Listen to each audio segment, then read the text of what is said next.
So I would like to introduce our student speakers for this session. We have Varun Iyengar, Kiran Bodhipati, and Abhishek Vaidyanathan from Nanyang Technological University. They are presenting their paper entitled Statistical Analysis of the Effectiveness of Card Counting in Indian Rummy. Please be informed that this session is being recorded. To the presenters, you have 20 minutes and you will be informed of the time at the 15-minute mark. So you now have the floor. Good luck.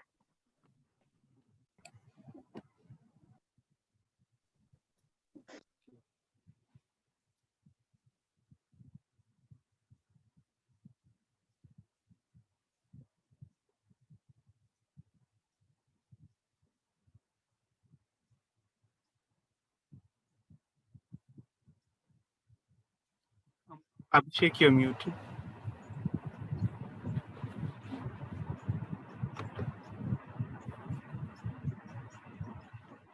Good afternoon to everyone.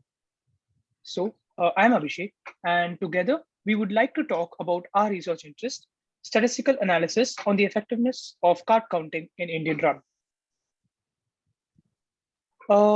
So we would like to start by introducing you to Indian Rummy, then explain our methodology to go about this research, and finally, we will talk about the results that we have obtained from our experiments. So what is Indian Rummy? Indian Rummy is a 2 to 6 player card game wherein each player is given 13 set of cards. Players win the game by forming melds, which are sequences of 3 to 4 cards of the same kind or suit. So how is Indian Rummy played? Indian Rummy is a symmetric, sequential, zero-sum card game with all players having imperfect information. One card is picked at random as a joker at the start of every game.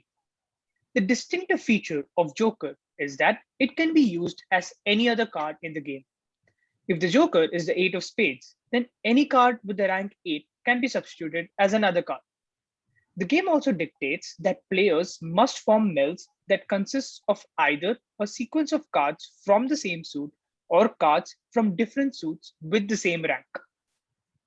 For the melds to be valid, each player must have a pure sequence, which is a sequence of cards from the same suit without the use of jokers. Over the last few decades, there has been a significant increase in the popularity of gambling. Previous research shows that this is due to factors such as thrill, excitement, and monetary benefits. This is evident in countries like India, where vague laws can be exploited to gamble using certain card games. To elaborate on this point, laws in India allow the use of games considered as a game of skill to be used for gambling. Since Rummy is considered a game of skill, it is one of the most popularly used games for gambling. There was almost a $300 million increase in the Rummy gambling industry within 4 years of legalizing it for gambling. Although little actual data is available, self-reported statistics from popular online websites claim that there are over 5 million active users, with over 130,000 playing at any given time. Of these, 63% of them play for money. Despite Rummy being such a popular game in India, few research papers analyze the effect of card counting strategies in Indian Rummy.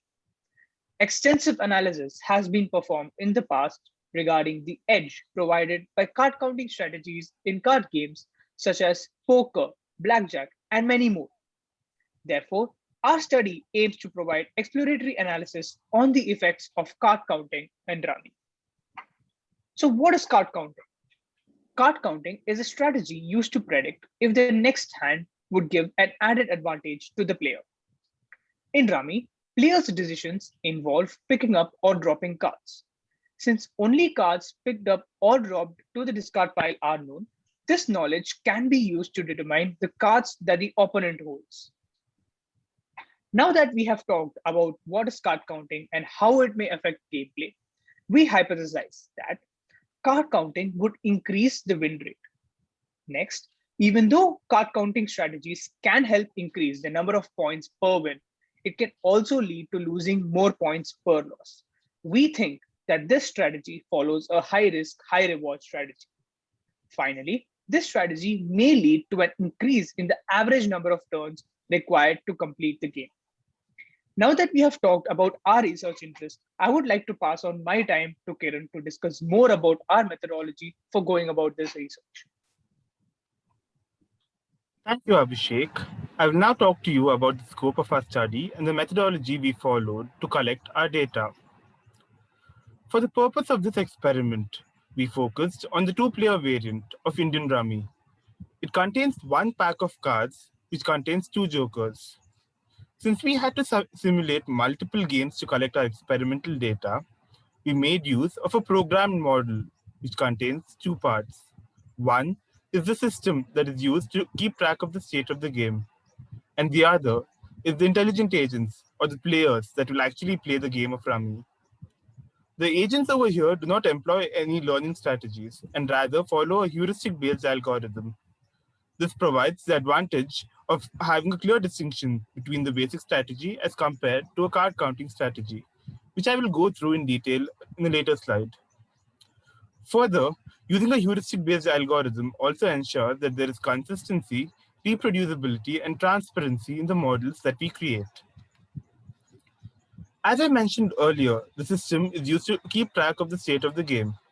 It means that at each turn, the system monitors the deck as well as the discard pile, tracks the hands of both players to ensure that only legal moves are being played, and also checks that that the players have formed the required melds to win. If any of the players have formed the required melds to win, it declares the winner. We also have two intelligent agents that are designed to play the game of Rummy. The first agent follows a non-card counting strategy and is referred to as the basic agent for the purpose of our study. The second agent follows a card counting strategy and is referred to as the advanced agent. The basic agent looks at its own hand to make its decision and tries to maximize its chances of winning by obtaining the cards it requires to form the necessary melds. The basic agent discards all the unnecessary cards that it feels is not close enough to form the required melds. The advanced agent, on the other hand, uses a heuristic-based heat map approach to keep track of what cards the opponent is picking up from the discard pile and what cards the opponent is throwing into the discard pile. And it uses this knowledge to approximate what cards the opponent might need. With the help of this knowledge, the advanced agent tries to withhold from discarding the cards that the opponent might need and tries to delay the chances of the opponent forming the required melds. Of course, this isn't a perfect card counting strategy. The perfect strategy involves more than just the knowledge of cards and also depends upon social clues. However, this strategy provides a very, very decent approximation to the real-life scenarios involving card counting. Now, coming to the experimental setup. We have two setups that we have used for the purpose of our research. One is the experimental setup where the advanced agent plays against the basic agent. And for the purpose of control, we also have a setup where a basic agent plays against another basic agent. We ran 10,000 simulations for both the experimental and the control setups. We ensured that the decks used in both setups for the corresponding simulations were the same so as to ensure fairness of the data collected. After simulating the games, for each game, we recorded the winner of the game, the starting player, the points won by the winner, and the number of turns that were required to complete the game. One limitation that our setup faces is that the advanced agent uses knowledge it gains just for discarding cards, and it assumes that the jokers are always used to fill any gaps that it has. Another limitation is that Rummy games are theoretically infinite, and sometimes while simulating games, we might end up in an infinite loop. To tackle this issue, whenever the deck is exhausted, instead of reshuffling and resuming the game, we considered these games as a draw, and the data was not recorded. Since these occurrences were very, very rare, in fact, they occurred less than 0.4% of the experiments. Hence, it was practically insignificant. Further, when the games play out for so long, it no longer depends upon skill and rather depend upon luck. So these games can actually be ignored. Once we recorded all the data for our experiments, we created charts to visualize our data and performed statistical tests like the t-test and the proportions test to gain a better understanding of our data. We calculated the following important metrics: the win rate, which is the percentage of games that is won by the player, and the player advantage, which is the expected value of points earned by a player on average per game, to evaluate the card counting strategy that was proposed. Uh, since we ran around 10,000 simulations for these data, by the law of large numbers, we can say that with high confidence that the values that we obtained are indeed very accurate, and that the tests that we performed give accurate results. Now I will pass my time on to Varun, who will explain the results we have obtained and provide us with the insights that we can draw from them. Thanks, Kiran. So to start with, let's look at some of the basic mean numbers to get an idea of what our results will be like. So in the table shown over here, the lower row shows the experimental setup statistics, where the advanced agent played against a basic agent. And the upper row shows the control setup statistics, where a basic agent tried to use the same starting hands as the advanced agent and tried to play out the same games. Now, you can see under the win rate column that the advanced agent was able to obtain about a 52.7% win rate against a basic agent. Comparatively, the basic agent in the control setup using the same starting hand was only able to obtain a 50.7% win rate. Considering the point advantage metric that Kiran described earlier, and the advanced agent had a point advantage about 1.57 per game, whereas the basic agent only had 0.02, or it was nearly even. You can also see that the start rate was about 50.1% or nearly even across both setups. So if we go on to the next slide. What we can essentially draw from this is that even if there was a starting player advantage, it did not skew the statistics as the starting rate was nearly even. Additionally, it seems to be from our preliminary analysis that the advanced agent has a higher win rate and expected point returns. However, we obviously need to consider appropriate statistical tests to look at how significant these results are. Also, I would like to mention that even though these numbers appear small, like a 2% advantage does not sound like much, but in the context of other card games like poker, even a 2% edge can be massive, and in the long run, it can lead to significant returns. In fact, in other card games, the edge provided by card counting strategies is actually lower than these values. So coming to our first hypothesis, which was that the advanced agent would have an increased win rate, we can look at these bar plots for the raw win-loss values of the control setup and the experimental setup. You can see in the control setup, the two basic agents have nearly an even win rate because they employ the same strategy. But in the experimental setup, the advanced agent seems to have a significantly greater number of wins. Since these are just raw win-loss numbers, we applied a proportions test to see how significant this is. And next slide. Yeah, we were able to find that the win rate in the experimental data for the advanced agent is higher than 50%, with a p-value in the range of about 10 raised to -8. So it is statistically significant. On the other hand, when we tried the same test on control, the p-value was only 0.51, and we could not prove that the basic agent had any real advantage against its opponent in the control setup. Overall, this implies that the card counting strategy does actually increase the player's chances of winning. Coming to our second hypothesis, we proposed that the card counting strategy would be high risk, high reward, as in it would likely win more points with every victory, but its losses would also be harder. This graph actually shows the histogram of the frequency versus points won by each winner for the control and experimental setup.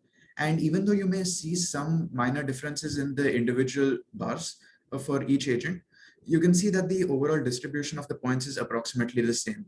And our t-test sort of confirmed this. We were actually able to prove that for the hypothesis that there would be increased points per win, the p-value was only 0.93. And for increased points lost per loss, it was 0.49. Neither of these values are statistically significant. So we can say with a decent degree of confidence that there is no real difference in the points gained or lost by using a card counting strategy.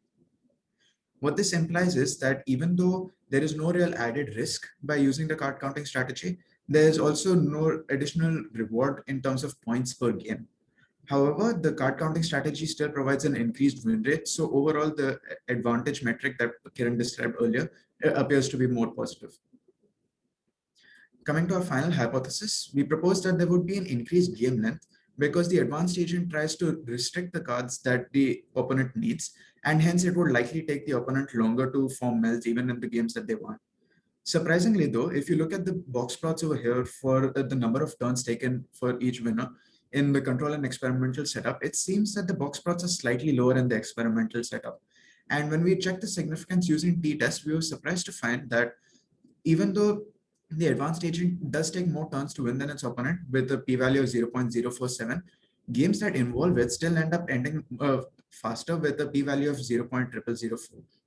So we were actually able to prove that the converse of what we set out to, and it turns out that the games that the advanced agent plays with the card counting strategy finish off significantly faster.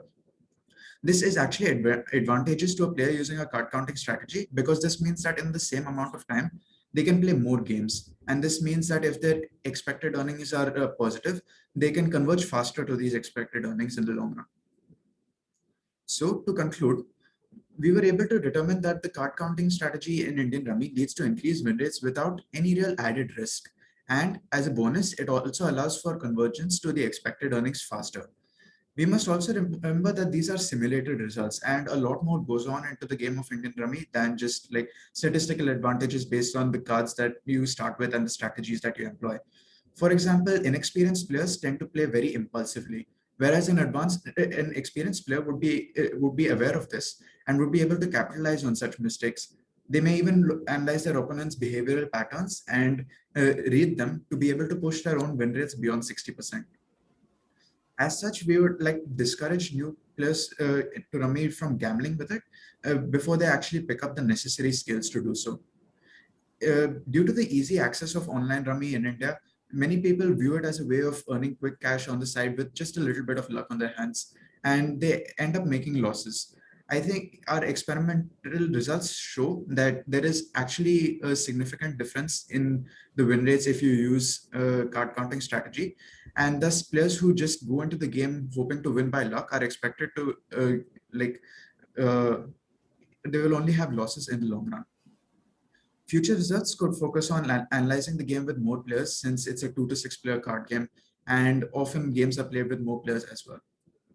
Finally, we would like to thank all the peer reviewers who provided constructive criticism and valuable feedback, and they significantly help improve the technical and editorial quality of our paper. And these are the references that we used in writing our paper, and with that we come to the end of our presentation. If you have any questions, we would be happy to address them now.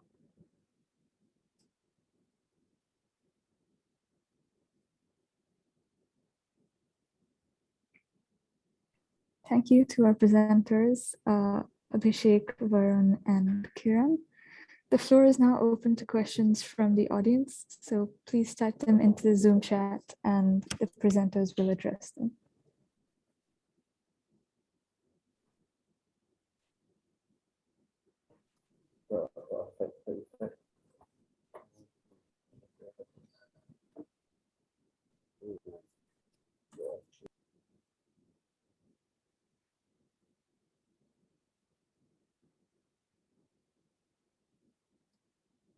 So to answer Peter's question in the chat, it would be possible to consider the effect of behavioral patterns if analysis was conducted on actual games, but we chose to do a simulated test because it would allow for many more games to be tested quickly. We were able to run 10,000 games relatively quickly for our analysis, and also when you're conducting actual games, there tends to be some variation in the strategies that players use. So it may be possible to do it if we use human players to play with fixed strategies in mind. But as of now, I think this simulated result provides a good benchmark for what the actual numbers may be like.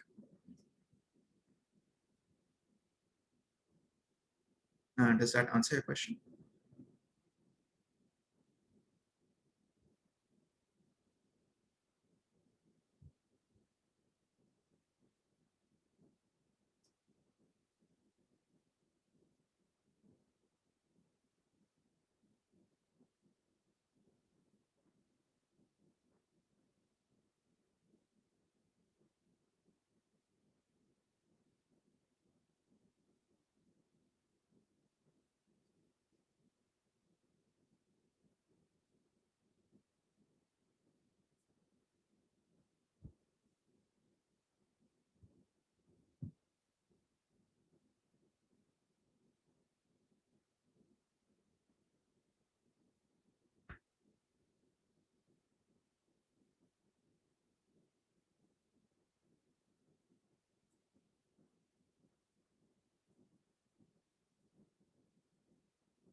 Varun, will you take? So, risk averseness is something that comes into play when actual players play, which is somewhat accounted for in our strategies. So the reason we initially believed that the card counting strategy would be riskier is because you end up holding a lot of points that you could potentially lose to your opponent in your hand for a greater chance of winning. But because you end up having a higher win rate, in the end, it turns out that the risk is not so different after all. But obviously, a risk-averse person would be less keen to try out the advanced strategies simply because of how intimidating it can be to hoard a lot of points in your hand and potentially lose it all just to have a slightly higher chance of winning. So that does come into account a bit uh, during actual play, and which is why it's generally experienced players who play such strategies.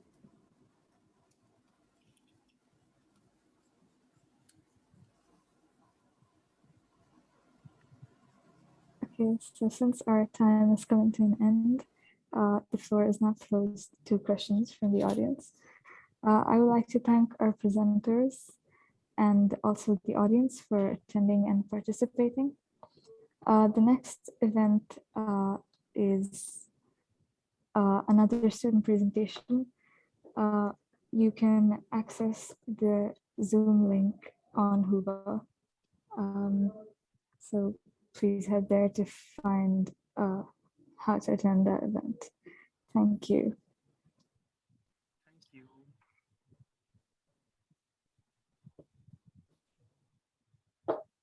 Thank you.